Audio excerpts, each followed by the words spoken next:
নমো নমঃ। সুপ্ৰভাতম। শ্ৰীমদ্ ভগবত গীতামৃত।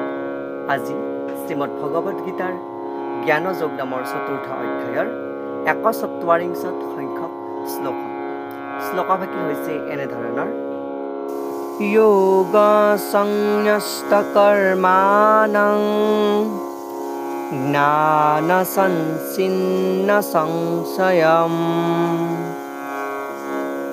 আত্মবন্তং ন কৰ্মাণি নিবধ্নন্তি ধনঞ্জয়।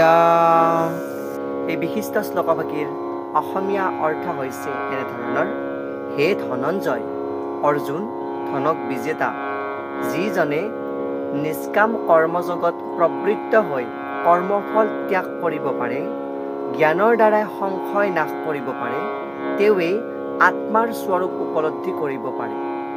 তেওঁক কোনো কৰ্মৰ বন্ধনে বান্ধিব নোৱাৰে বুলি কোৱা প্ৰসংগত ভগৱান শ্ৰীকৃষ্ণই সখা অৰ্জুনৰ আগত এই বিশিষ্ট শ্লোকভাগীৰ অৱতাৰণা কৰিছে। শ্লোকভাগীৰ প্ৰসংগক্ৰমে উল্লেখ কৰিছে যে পৰম পুৰুষ পৰমেশ্বৰৰ কৃষ্ণৰ নিজৰ মুখবাণী সদৃশ যি শ্ৰীমদ্ ভগৱত গীতাৰ উপদেশ অথবা শ্ৰীকৃষ্ণৰ মুখ নিশ্চিত বাণীয়ে শ্ৰীমদ্ ভগৱত গীতাৰ উপদেশ যিজনে যথাযথভাৱে অনুসৰণ কৰে, সেই চিন্ময় জ্ঞানৰ কৃপাত তেওঁ সকলো সংশয় দূৰ কৰিব পৰা হয় আৰু তেওঁৰ কৃষ্ণ ভাৱনাৰ উদয় হয়। ভগৱানৰে অবিচ্ছেদ্য অংশৰূপে তেওঁ নিজেই নিজৰ স্বৰূপ উপলব্ধি কৰিব পাৰে। তাৰ ফলত তেওঁ নিঃসন্দেহে কৰ্মবন্ধনৰ পৰা মুক্তি লাভ কৰিব পাৰে বুলি ইয়াতে উল্লেখ কৰিছে।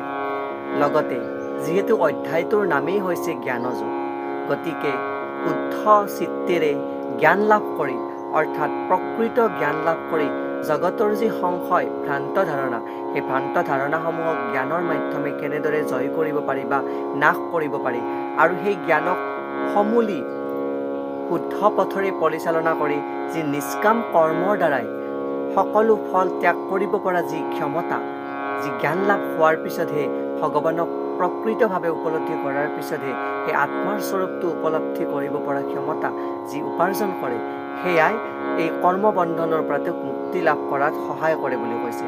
আৰু তেওঁ কোনো কৰ্মৰ বন্ধনৰ দ্বাৰাই বান্ধিব নোৱাৰে বুলিও ইয়াতে উল্লেখ কৰিছে। গতিকে আমাৰ জীৱনত হৈছে প্ৰকৃত প্ৰয়োজনীয় বস্তুবিধ হৈছে মুখ্যভাৱে বা সাৰগতভাৱে যি শ্ৰদ্ধা সহকাৰে লোৱা প্ৰকৃত জ্ঞান আৰু স্বৰূপ।